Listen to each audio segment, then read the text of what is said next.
Good evening and good to have you with us at this edition of the Urban Debate. Viewers, the next 2 hours is a special non-stop broadcast that we are bringing to you on a special report. It is the Times Network Protivity India Outbreak Report. Now, in the past, we've got to you various projections that have been made on the basis of the statistics that are shared with us by the government.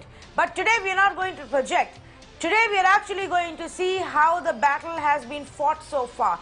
Today, we are going to bring you the trends to tell you whether your state is lagging or leading, to tell you whether your city is lagging or leading. So, over the next 2 hours, we are going to first focus on the states and how some of the biggest states of our country are really battling coronavirus, if they are actually losing the battle now or getting a grip and a control on it. Similarly, then at 9 p.m., we're going to talk about the big 4 cities, the big 5 cities that are constantly being tracked by us here on Mirror Now. So let us begin on this special broadcast, the nationwide data that has been put together by the researchers for us, and these are the charts that I'm going to bring to you. Now, before we break it down into different regions, and we'll talk about the southern region, we'll talk about the western region, we'll bring you the details of the recoveries and the active cases. And then we will join the dots, viewers, to help you understand what these charts mean, what's going right or wrong in various parts of our country. There's always a lesson in what these statistics tell us. There's always a lesson in what policies are working and what aren't, basis the number of cases we've got, basis the kind of testing we are doing, basis the number of recoveries we are seeing.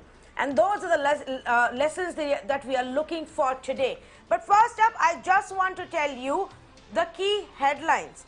Now, from what we have interpreted, of course, our experts will add to it. This is what we see basis the data that has been analyzed. Point number 1, and we told you this for the last 3 days, we've been talking about the national capital.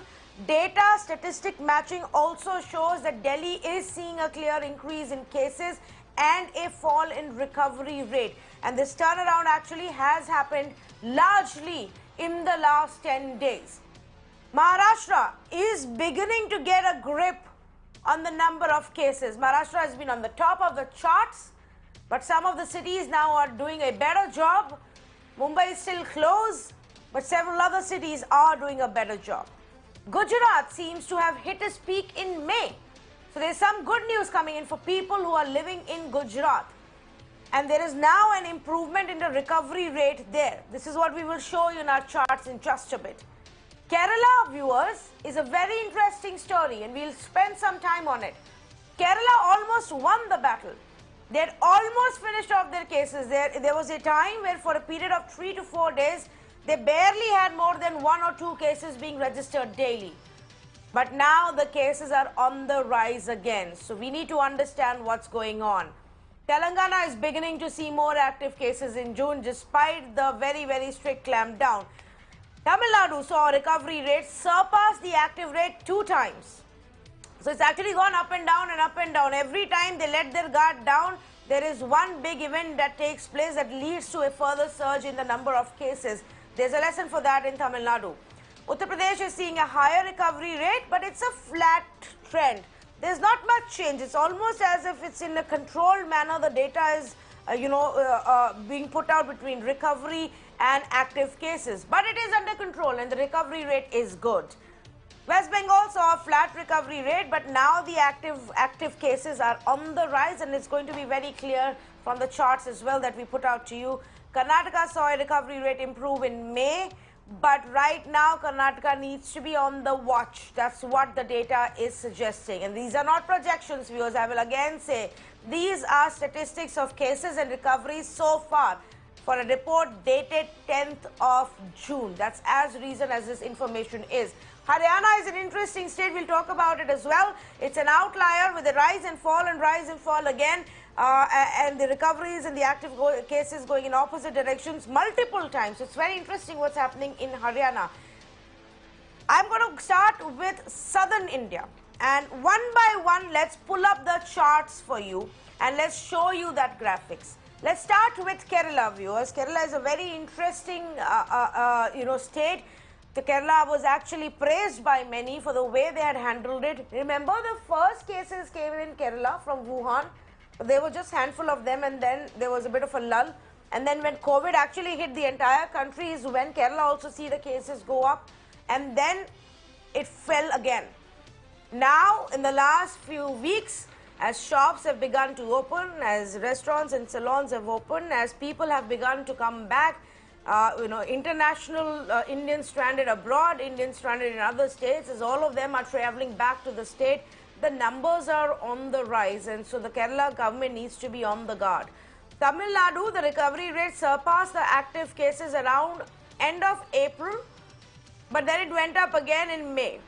And in fact, in Tamil Nadu, it's very closely linked to the amount of testing they do. When they ramp it up, you see that cases go up. When there are events like what happened in Coimbatore market, and before that again, that's when the cases go up, because you see large-scale violation of social distancing, and that's what the chart is also actually showing you right now. Telangana is a little difficult to judge, and so we're going to ask our experts to do that in just a bit, because the recovery rate actually crossed 50% mark towards end of May. But the active cases have now begun to rise. And Telangana so far has been one of the first states to keep extending the lockdown in its current avatar. But they're also very low in testing, and they're also not very transparent when it comes to data. So that will require a separate conversation. And Karnataka, viewers, Karnataka was doing quite well. Its recovery rate improved till the first week of May, but now it's beginning to flatten out, and it's just staying like that. So let's get in our experts and let's try and understand what's working for which state. Amar Devalapalli, senior journalist, joins us this evening. Dr. Rajkumar, consultant for pediatric infectious diseases at the Global Health City, Chennai, with us this evening. Dr. Padmanabha Shenoy, rheumatologist and immunologist, joining us from Kochi this evening. But first up, I want to go across to Vinay Tiwari. Vinay, let's begin with what you make of this data, and we've specifically chosen the southern states because they seem to be doing great at one point of time, but for many states now there is a change in that trend. Right, and before I spell that out, Tanvi, I think it's very important to re-emphasize a few things to our viewers, because data can sometimes be intimidating, and I think sometimes people can get confused between different data points. First up, the big clarity: this is not a projection. These are based on actual numbers, and they are numbers derived from actual government data, which is updated as on yesterday.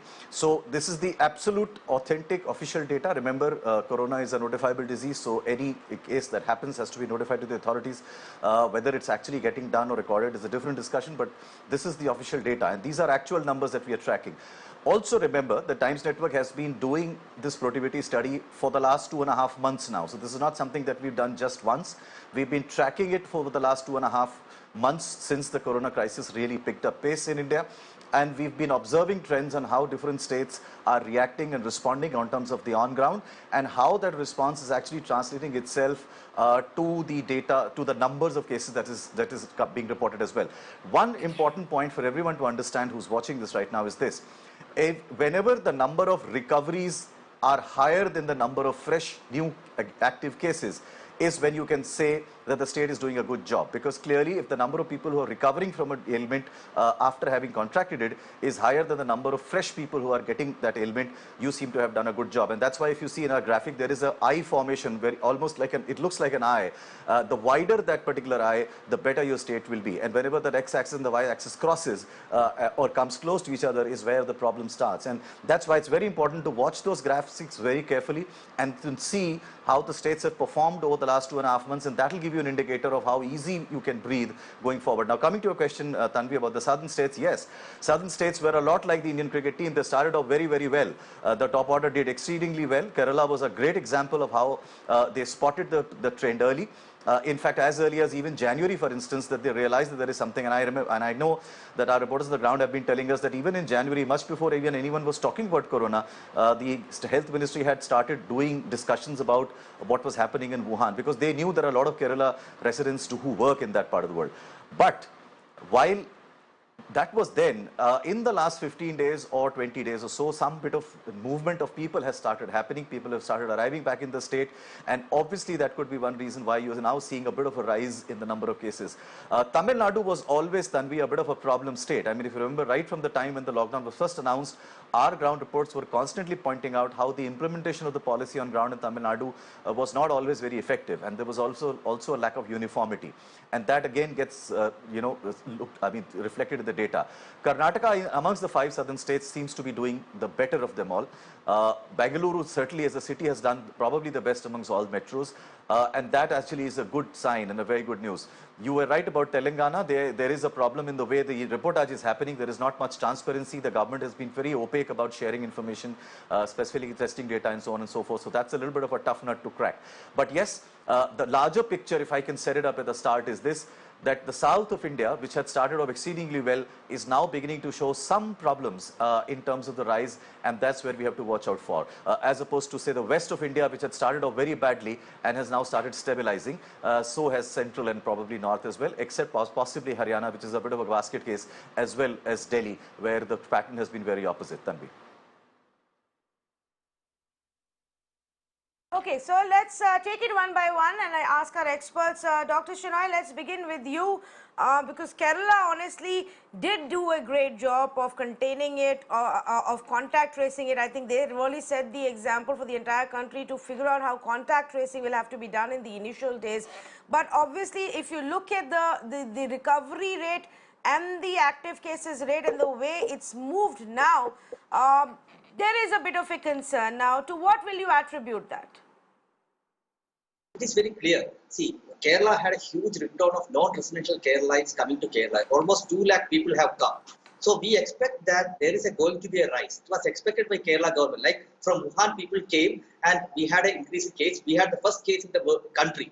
For first 3 cases were reported in Kerala. We contained it. What is Kerala doing is very clear. Isolate the people who are coming from outside and make them sit at home so that there is no contact spread. There is no spread of disease from them to others. So if you look at the 2,000 odd cases, less than 10% has been spread by contact. It's a remarkable record. But the most important thing is still the journey is on. Although number of cases are rising, all of them are diagnosed inside hospital, inside their quarantine centers, be it at their home, be it a COVID care center. So it is very clear that Kerala is still doing reasonably good job. So increasing cases is not worrying me. What is worrying me is there are positivity of Kerala, number of test positivity, that is test divided by case used to be extremely good, 70, 80, 100 for Kerala. But for last 2 weeks, it has come down to 50. So we should remember that Delhi and Gujarat are having 1 in 6 or 1 in 7. Out of that, Kerala is having 1 in 50. So still it's reasonably good, but positivity is decreasing. And third worrying thing, what I think is there are 3 or 4 deaths which have happened over last 1 week, where source of from where they got is not clear. That is the most worrying thing for Kerala. I don't think the rise in case is expected. 100 cases, 80 cases out of 5,000, 6,000 people who are returning from abroad is expected.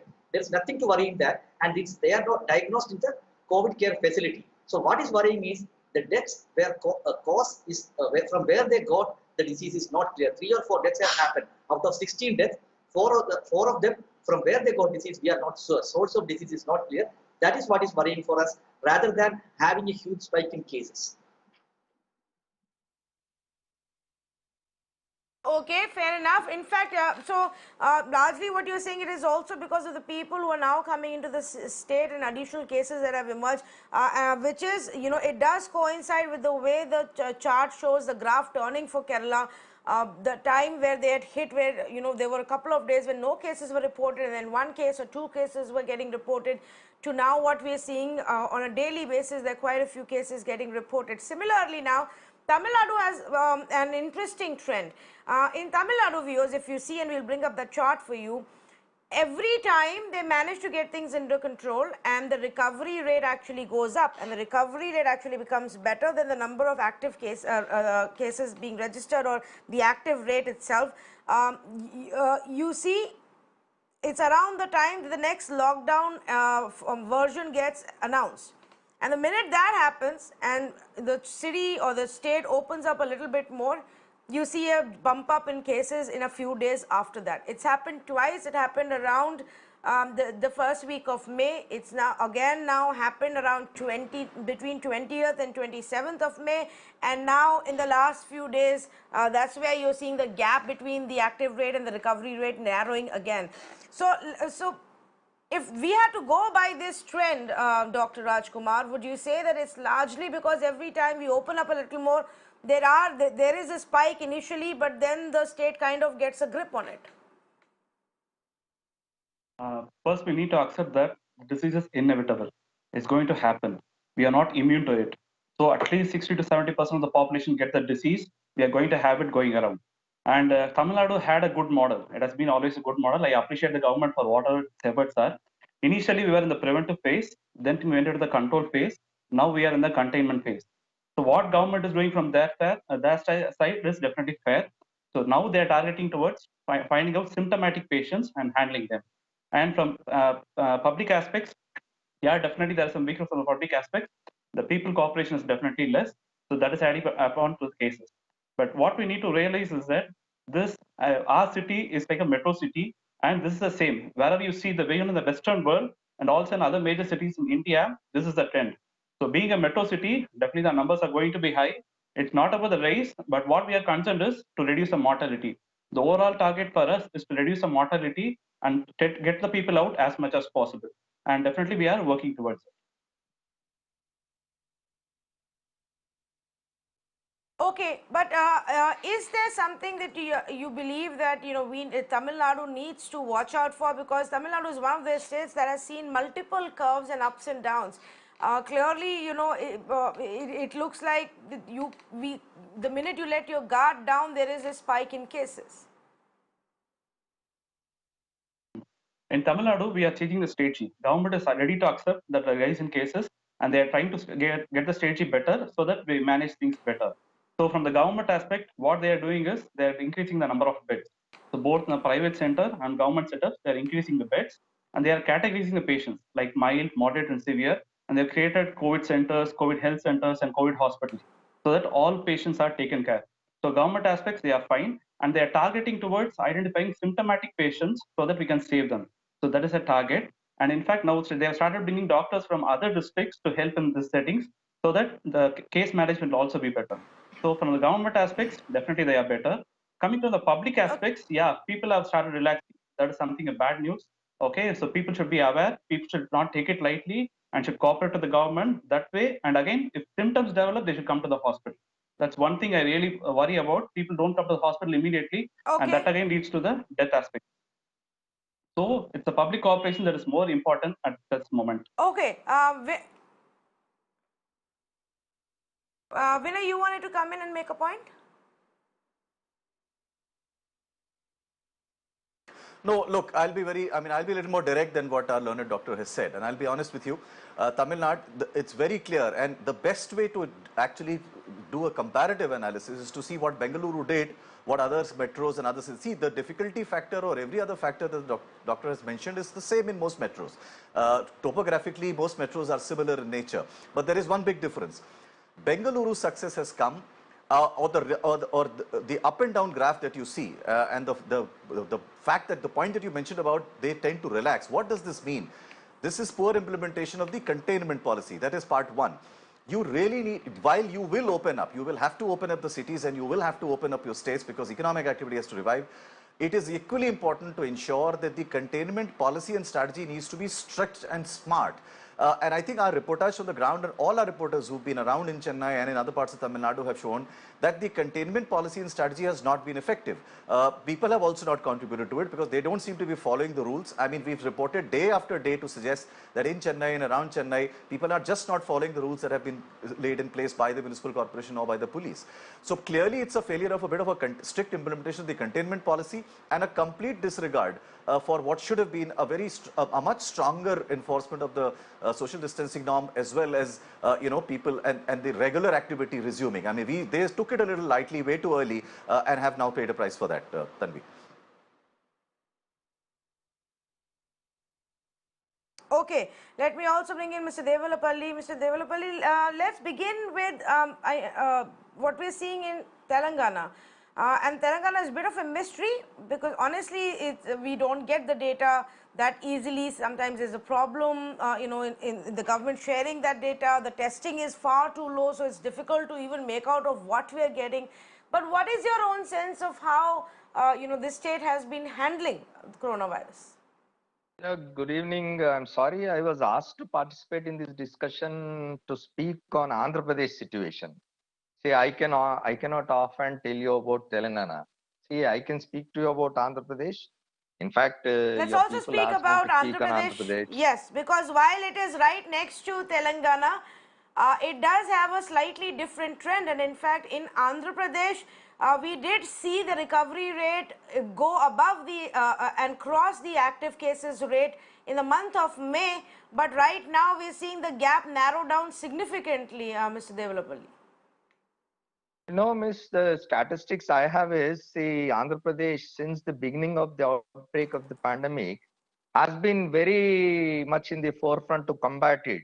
In fact, some states were shying away for aggressive testing. The aggressive testing, I am telling you, the latest report of today's is the 15,000 samples were tested and only 136 positive cases were there. In total, the positive cases in Andhra Pradesh are only 4,126 and total deaths are only 78. The Andhra Pradesh government, the Chief Minister of Andhra Pradesh, Mr. Jagan Mohan Reddy's total concentration is on to see that the deaths are less and the testing is done, and every household survey was done multiple times. The greatest advantage Andhra Pradesh state has is immediately after this government took over 1 year back, has appointed the village volunteers. Every 50 households in a village, one volunteer will be there. He will go and survey and see who is there, what is happening, as somebody came from outside. So this kind of a survey was done in 1 crore houses in Andhra Pradesh. That really gave a good result, and now the increased testing of the thing has come to has given a very positive result. So that is where the Andhra Pradesh was the first to procure rapid testing kits also, following ICMR guidelines religiously, while tracing and testing, treating the symptomatic and asymptomatic cases had been taken up. So that is why Andhra Pradesh still is in the control today.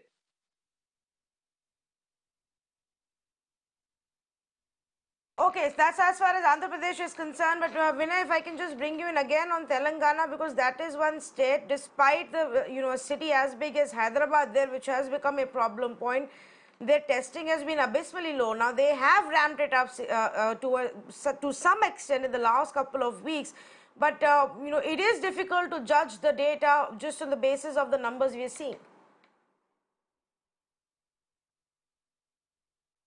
Absolutely, and Mr. Develapalli will bear me out on this. I mean, Andhra has been, a stark contrast to how Telangana has responded. I mean, they were very opaque at the start. In fact, sometimes they were actually hostile in terms of sharing information. We've been hearing all kinds of stories of difficulties that people are facing in the hospitals. There has been resistance.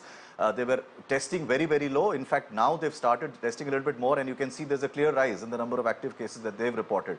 So it's very starkly contrasting picture with two neighboring states. And it is, I think what all chief ministers and all governments must understand, that viruses don't respect geographical boundaries.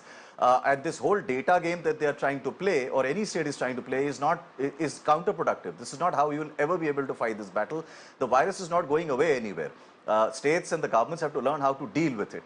And the only way you can deal with it is by admitting and accepting the data and figuring out a strategy basis that. Data in this case is an ally. It is not your enemy. And I think there are some states which are mistakenly thinking that data is an enemy, and hence they're trying to hide this or test low so that they just look better. This virus isn't going away. This is an affliction. It can happen to anybody, and it will not respect geographical boundaries. So by not doing what the state government should do, it will have impact even on neighboring states like Andhra, for instance, because at some stage there will be some interstate movement of people that will happen. And that is why this whole concept of states trying to look at data and then figure out that strategy by keeping it compressed is not a good one. And Telangana is an example of that, Tanvi.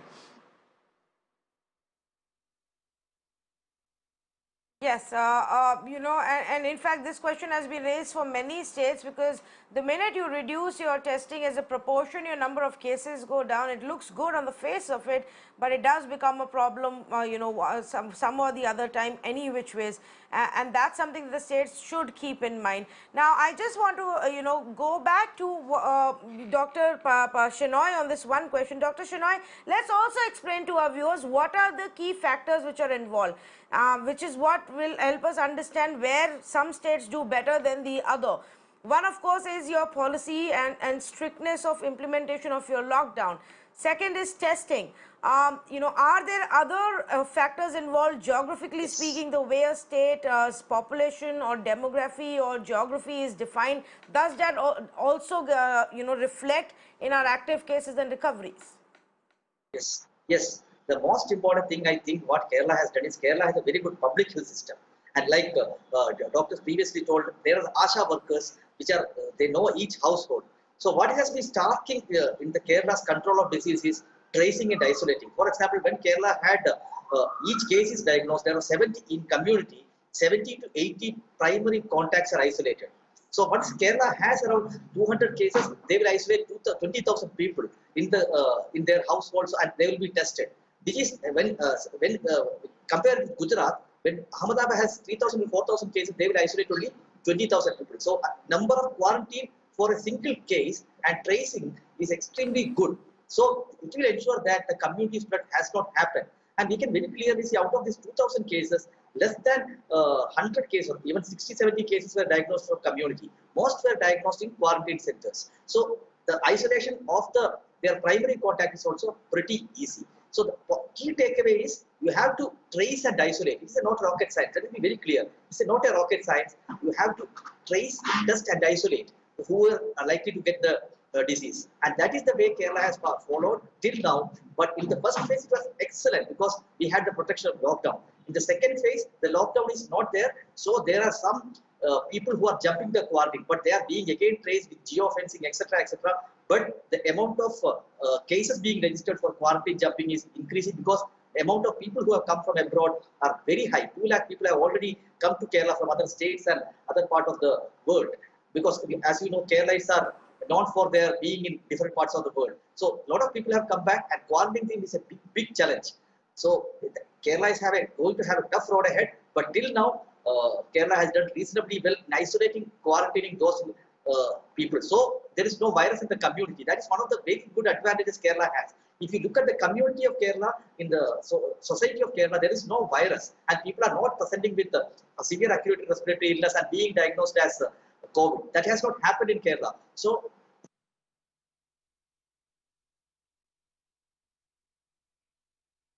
Yes, okay, all right. There are different factors, correct? You're right there. I just want to pull up, if I can just come in, and I just want to pull up the chart for Karnataka as well. And I just want to show to our viewers in Karnataka what's happening is that they started off with a high number of active cases, relatively speaking, as far as in comparison to recovery. Around the first week of May, there was a bit of, there were a few days where you actually saw the recovery rate above the active rate. But that lasted barely a handful of days, and then again the situation turned around. Now, bucking the trend of all the other southern states where you're actually seeing the gap widening, here it's narrowing in the terms of recovery rate improving and the active rate case coming down. So Karnataka clearly, even as the lockdown, relaxed and people movement begins, more people fly in from outside of the country, from other parts of the country back to Karnataka. Because they also have a very clear, strict policy about institutional quarantine and home quarantine. And if you don't take up the institutional quarantine as per rule, they will even send you back. They've done that. And you can see that the impact of that is that the recovery rate is now beginning to improve and active rate is coming down. This is something that Vinay was also speaking about. The Karnataka model also reflects in the Bengaluru city model as well, and we will come to that when we reach the cities. But this is not what is happening, Dr. Rajkumar, as far as Tamil Nadu is concerned. Tamil Nadu goes up and down, up and down. Kerala is having a problem which we are seeing, which is because of people coming in from outside. Telangana is also a problem. How is it that the Karnataka seems to be bucking the trend? We need to realize that as a country as a whole, each state behaves differently. We could see that Bombay is going up now, and Tamil Nadu started going up just from now. So it's like that. So each state behaves differently, and each state has its own different trend. So someday I also expect Karnataka to go through this phase. We already crossed this phase, and Karnataka I expect us to go through this phase. So what as a government, what our government is doing is definitely they are doing a good job. I will definitely appreciate them. They are taking things on a day-to-day basis. We need to accept that. They have details of each state which has maximum cases. So they're trying to create micro zones so that they can contain them. There is one aspect. And again, also trying to help with the critical care system. They're providing with as much ventilators so that the sick are not compromised. And again, even the mild cases who develop symptoms, who collapse within 2 to 3 days, they're trying to find solutions to help them also. The one main thing is people, if they develop symptoms, should come to the hospital, irrespective of what they are, irrespective of the age, irrespective of the comorbidities, like that. They're going to come to the hospital, they get tested. Definitely people are there to take care. Definitely people are there to support. And that way, definitely we can fight with mortality in this disease. Okay, let me go back to Mr. Amar also as well on this. Mr. Amar, again the same concern that we are seeing for some of the other states, even in Andhra Pradesh, the recovery rate, is going down, while the active cases rate is going up. In the last few days, we've seen this trend. What is the government's view on that? Yeah, as of June 10th, that is today, there are 4,98,716 tests were done. See, this is the maximum being done in the country. I think Andhra Pradesh stands first in the conducting the test. They're tracing the cases and tracing them, isolating them, and treating them. In fact, after treating also for the poor people, the government is giving some financial help. I don't think it is the total deaths are 78 in the whole 3.5 months of this corona thing. The total deaths are only 78 and total positive cases are 4,126. When there were about 4,98,000, almost 5 lakh tests were conducted. This was possible because of the household survey and the transparency maintained by the state government. I totally accept with Mr. Vinay what he said about Andhra Pradesh in comparison with Telangana and Andhra Pradesh. Definitely Andhra Pradesh is more transparent. Andhra Pradesh government is more transparent, giving every day-to-day bulletins about the situation.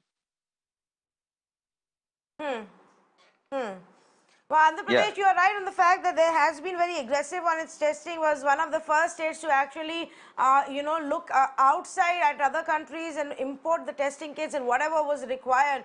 But the fact of the matter is, viewers, for most of the states in South India right now, as the lockdown gets lifted, there are changes in the trend, and that's something that all the states have to keep in mind, and the authorities need to be alert for. Thank you so much to the panelists who've joined us in the first round of this conversation, which was about the states of Karnataka, Andhra, Kerala, Tamil Nadu, as well as Telangana. Now, let's move a little towards Western India, and let's talk about two of the key states which have few key problem cities with high number of cases. But these two states are actually relatively better off today than they were earlier. So unlike the southern India, where the problem seems to have become a little more grave now, and they seem to be doing much better in around mid-May, in Maharashtra and Gujarat, that's not the picture. So let's talk about Maharashtra and let's talk about Gujarat and get you those details. And I actually first up want to pull up Gujarat for you. Gujarat actually saw, viewers, a turnaround between 25th of May and 30th of May. Now, this is much after the 17th May lockdown 4th version that had kicked in, which had significant amount of relaxations coming in. That also did not have an impact on their cases, number of cases, and the active cases rate actually went down and the recovered percentage went up.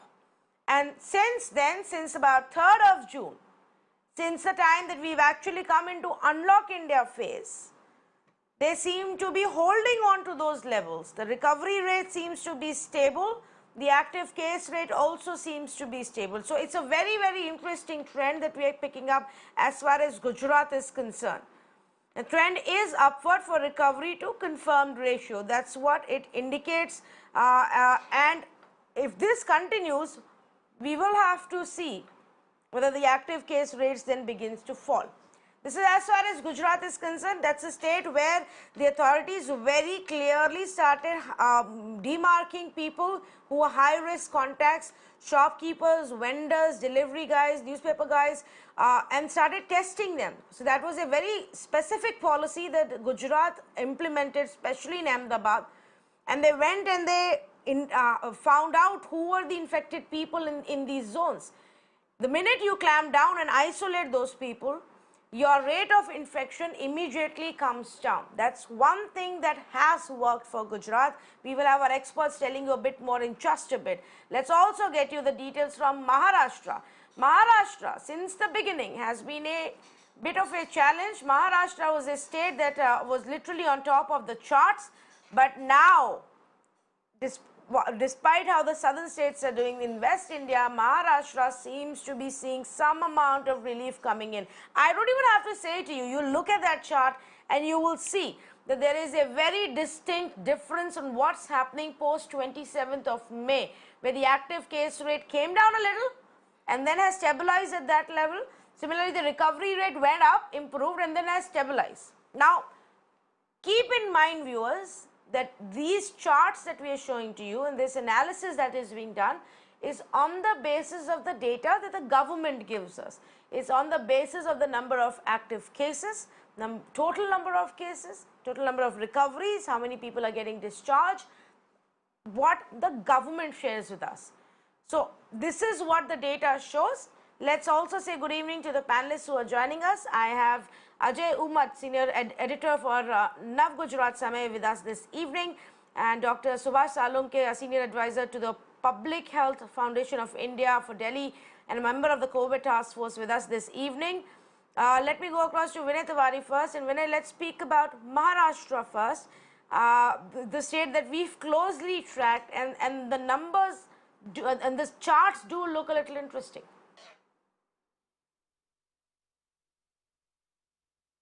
They do. And look, I mean, this is a state where we both live. So obviously, we looked at it far more closely than possibly other states as well, got affected by that as well. But Maharashtra was our Indian team of the 90s. They started off very poorly, very, very poorly. In fact, I think Bombay was looking like a case situation where things had gone almost out of control. And to add to the misery of Maharashtra government, Pune was equally bad. And I think in the next hour, Tanvi, when we go to the cities, we'll see that Maharashtra's graph has improved significantly, principally also because Pune has now come under control. It was a situation as bad as possibly Bombay was 3 weeks ago. That seems to have recovered a little bit. But outside of the two big cities that we have, the state has been able to manage it fairly well. And that, I think, is the best thing. I mean, the graph very clearly shows you how both the lines are almost now converging. And when that x-axis gets formed and the number of recovery cases, significantly overtake those who are active cases, Maharashtra can slightly breathe easy. But I think it will serve Maharashtra very well to look at the examples of the states in the south, because the minute you start breathing easy and you think the virus has gone away, it can come back. And I think that's the biggest lesson that other states can draw from each other, that this is not something that's just going to go away. It's not like a game where you hit the final delivery and then the match is over. It's not over. It's only that right now you've been able to manage it. You got to build on it. Keep doing the containment and isolation strategies strictly and follow social distancing strictly, because it can easily come back and a second wave can easily come back, as you're seeing possibly in Kerala, Tanvi. Yes, absolutely. In fact, let me just look at the last few days data as well. June 5th, Maharashtra had about 77,793 cases. In June 6th, it was about 80,029 cases. June 7th, roughly around 83,000, 82,968 cases. June 8th, 85,975. And June 9th, 88,000. So even here, if you see, it's gradually being the active cases are going up, and it's much better in terms of what we saw in the month of May and the kind of cases that we're seeing in the month of May. But keep in mind, viewers, this can also be a little different from many of the other places, because in Maharashtra, in the key cities of Mumbai and Pune, the relaxations are not as much as they are for some of the other cities and states. So that's something that we have to look at. But let me quickly also bring in Mr. Ajay Umat, senior editor of Nav Gujarat Samay, and understand, what Gujarat is doing that seems to be working for them. Mr. Umat, give us some insights. How has Gujarat fought this battle? Look, if you see the scenario in Gujarat, after Maharashtra and Tamil Nadu, Gujarat is at number 3 position.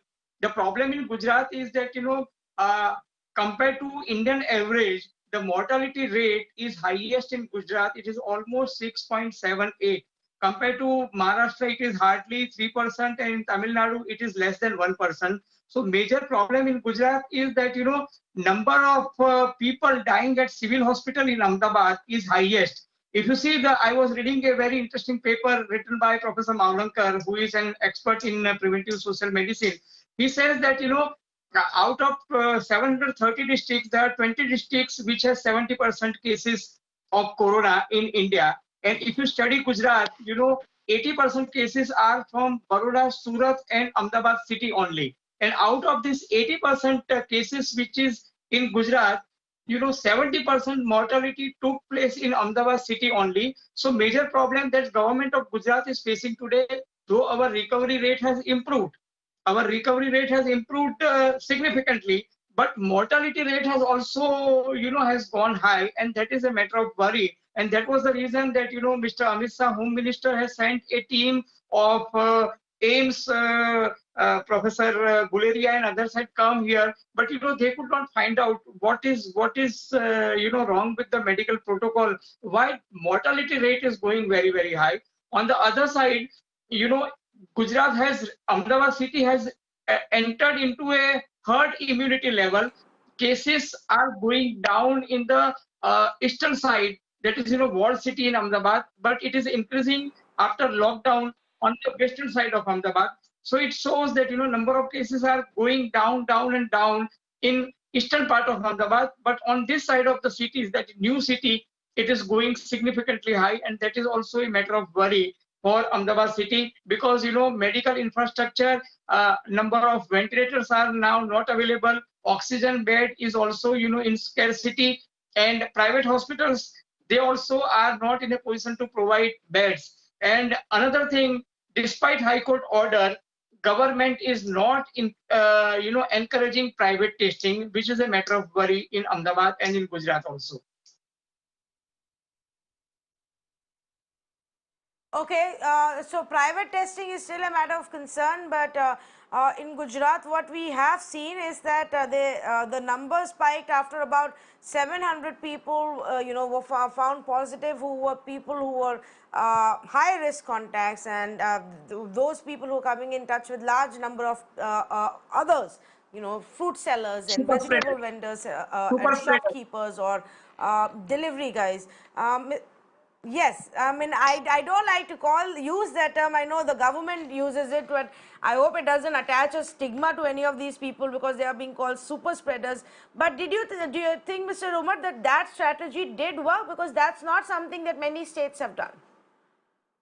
No, that strategy has worked. Government of Gujarat has done a wonderful job by, imposing a very strong lockdown in Ahmedabad city. And for 7 consecutive days, they have continued to do screening of vendors, particularly these hawkers, vegetable vendors, flower walas, fruit walas, and others. And they did screening of almost 35,000 such vendors. And then they issued them certificates.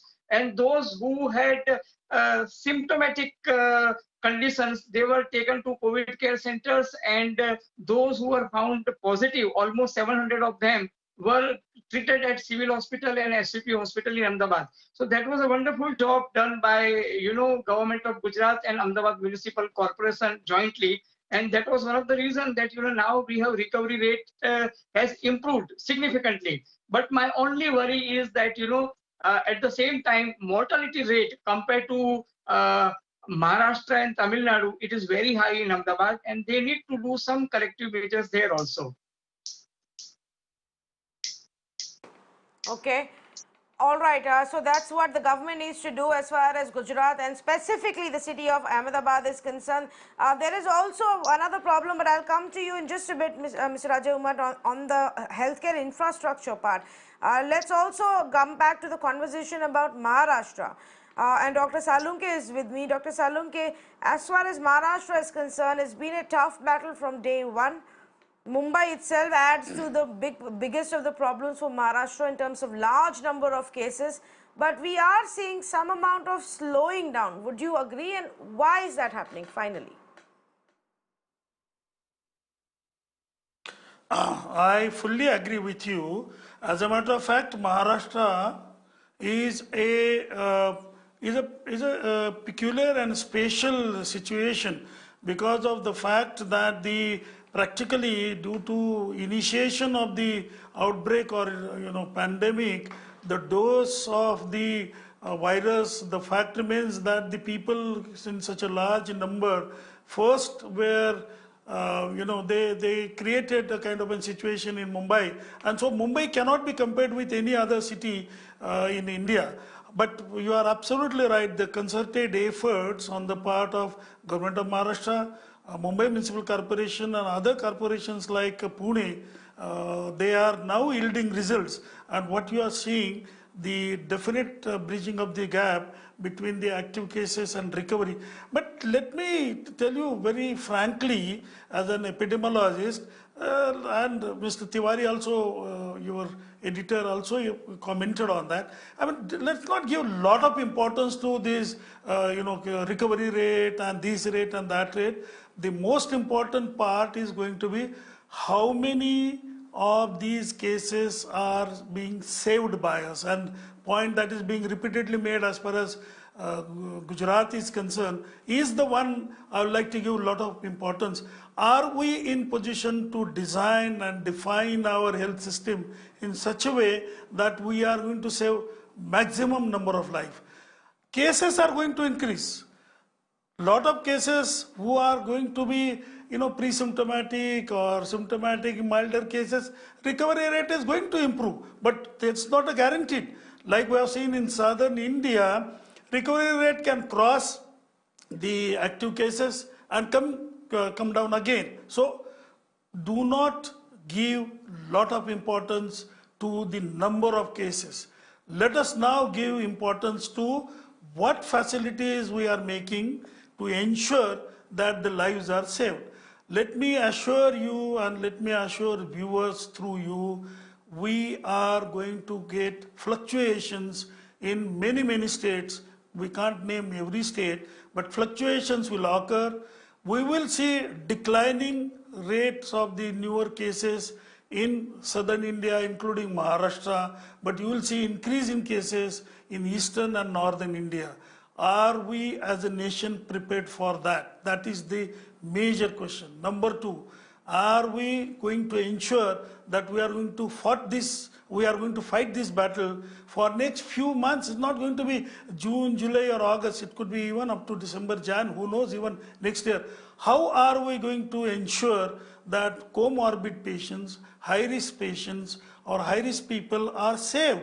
And that is where Government of Maharashtra and these two municipal corporations have taken a very proactive step, and I have to appreciate the entire teamwork of these two municipal corporations, which I have myself seen it. The way containment measures, in spite of so many challenges, Dharavi management is a special case in itself. So we have been able to, Municipal Corporation of Mumbai has been able to manage it now. Last 3-4 days, no deaths.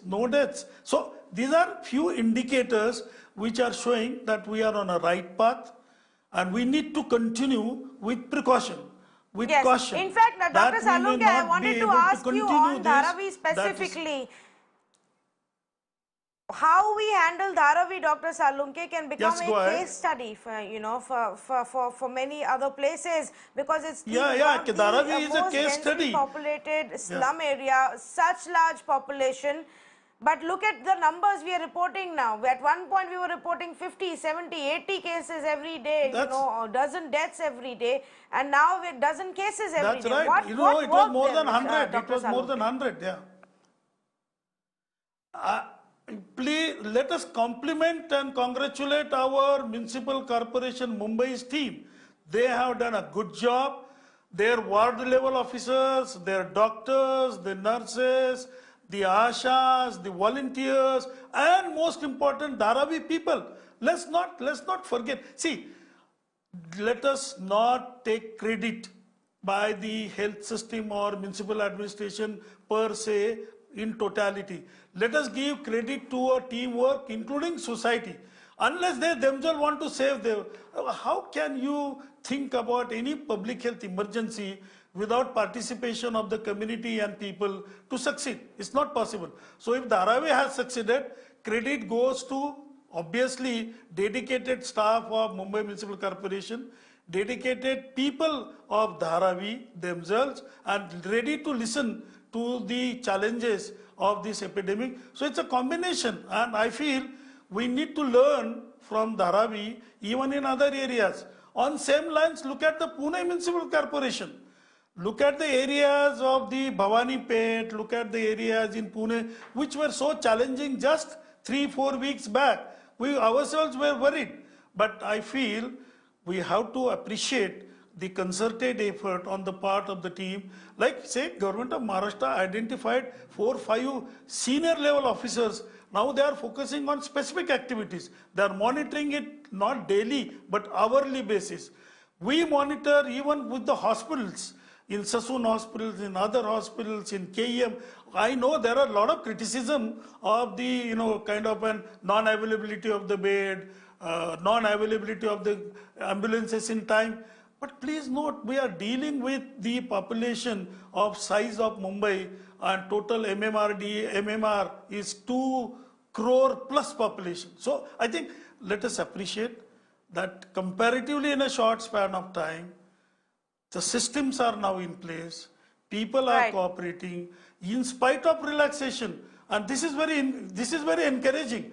I'm so happy that in spite of the relaxation or unlocking of this entire system, now it is already 8 days. I'll be more keenly worried for another 8 days, and after 14-15 days, if there is not going to be spurt in the cases, I know we are in a right direction. Right. And Government of Maharashtra, right at the top level, whether Chief Minister, Health Minister, here our Deputy Chief Minister is, taking review every week. I'm attending some of these reviews, and I'm fairly impressed with the political commitment, the bureaucratic commitment, and the teamwork, and most importantly, participation of the people themselves. Well, we are still seeing a stricter level of lockdown that continues in Mumbai and Pune. We still have to come to a point like other cities where we start opening up more. And Dr. Salunke, I have a feeling that the challenge will become tougher then, especially if we don't get our health infrastructure in place. We still don't have enough ICU beds. Most of them are occupied, or even otherwise. Hospitals are being made. Vinay, you wanted to make a point before we wrap up this conversation? No, look, Dr. Salunke and I represent different professions, and we usually tend to see the glass half empty and not exactly the glass half full. I'm not saying that the glass may not be half full, it may be, but let's be honest, the BMC and the Maharashtra government started very badly. The BMC was in a mess, and because they were in a mess, the whole leadership got replaced midway into this war. The good news is that the new leadership that has come in, and the Maharashtra government has reacted to criticism probably a little more positively, and I think that's a good sign. They got really criticized for the way they were handling it possibly in May, and the good sign is that they seem to have learned those lessons and are now moving towards fixing it. So that way is good. But to suggest that they were all doing very well from the start was not the case at all. I mean, both Mumbai and Pune were in a very bad shape, and we know, and our reporters who were out in the field know, that in many cases the bureaucracy was not even talking to each other, even though they were sitting in probably a 2 square kilometer area. I mean, places like Thane, Virar or Vasai, we had problems. So good that they've recovered, and I'm happy that they're now fixing and trying to contain this problem in a better way than they did at the start. All right, completely out of time. Thank you so much for our panelists for joining us with their insights as far as Gujarat and Maharashtra are concerned, viewers. And this is what it looks like. The southern states that were doing much, much better. And at one point in May, it looked like they may, finally be emerging out of it, hitting their peak and then crossing to the other side where it's only recoveries and improvement. But perhaps because of the fact that we let our guard down, people started to come out, people forgot about social distancing, perhaps also because of the fact that the government's policies were not strict enough or that they were not testing enough and isolating enough. There is a bit of a challenge that continues.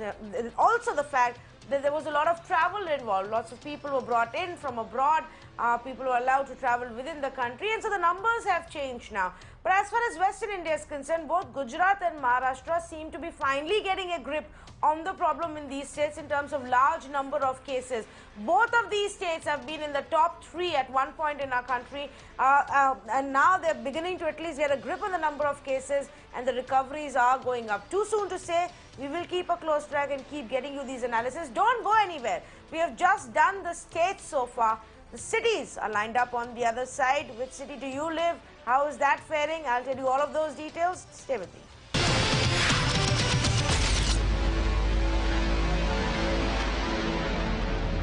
Well, viewers, I promised you that we'll give you the breakup of how the cities are faring. But before that, I want to specifically talk about one city and an interesting story, a massive development rather that happened there. Miranao actually found out, as it was tracking data and digging deeper for data, that in Chennai, 236 deaths had not been reported, that there was a discrepancy in the data that had actually been put out. So while the authorities were telling us in their daily bulletin that 177 people had died, there were actually 398 who had died. And when Miranao started to get reactions from the government and asked them this question, that's when the government and the authorities actually realized that there was a problem. Pramod, in fact, was doing that story for us, and he's joining us right now. Pramod, it's only after you raised it and asked these questions was there a correction. But how did this happen? What was the explanation given by the government for this data discrepancy? Well, each and every step we have taken in this investigation, we had to be extremely careful because we are talking about a certain issue which can lead to a widespread panic. And that's the reason, even though we got the data in our hand, we had to go ahead directly to the authorities to find out if it was accurate or not. For instance, whenever we asked them about the number, the excess number of infection and what kind of actions they have taken to contain it, and or about the containment plans and such things like that, the only answer that was provided to us is that you need to only worry about the recovery rate and the mortality rate. And the mortality rate earlier that was given to us was 0.72%, which kind of contradicted the a nation-wide level mortality rate. So as we started to find out what exactly was happening, we were able to get data, especially about mortuary cards, the death memorandums from various hospitals. We concentrated on 2 hospitals, one being Stanley Government Hospital and the other one Rajardi Government Hospital. Both are very important hospitals handling a lot of COVID-19 patients. And apparently there were discrepancies. For instance, certain mortuary cards, it was written COVID positive and then it was scratched off. And then when we went online to find out whether any death certificates were available, we couldn't find any. So all these 3 questions we put forward to the health minister. We did get an abstract of 1 copy from the Greater Chennai Corporation, which mentioned by June 4th itself, the number of dead in Chennai was 398. It was an abstract copy, and but at that point, the number of dead that was informed in the medical bulletin was not even 200. So we directly questioned him. First, he denied. He said there is no need for anyone to manipulate it, but now it looks like they have went ahead, they have audited, and they have found out that more than 200 deaths were not reported, and now they claim that they will investigate to find out what exactly has happened. Okay, so let's keep a close track on it, Pramod, and see what they find out in their investigation. Thanks so much for bringing us this story. Imagine the possibility that the authorities underreport the deaths in a city by such a large number. For now, the government has admitted it. We'll watch out what happens next. Time for a quick break. Lots more on the other side. We tell you which cities are leading, which are lagging, what's working right for cities like Jaipur, but what's going horribly wrong for cities like Delhi. Stay with me.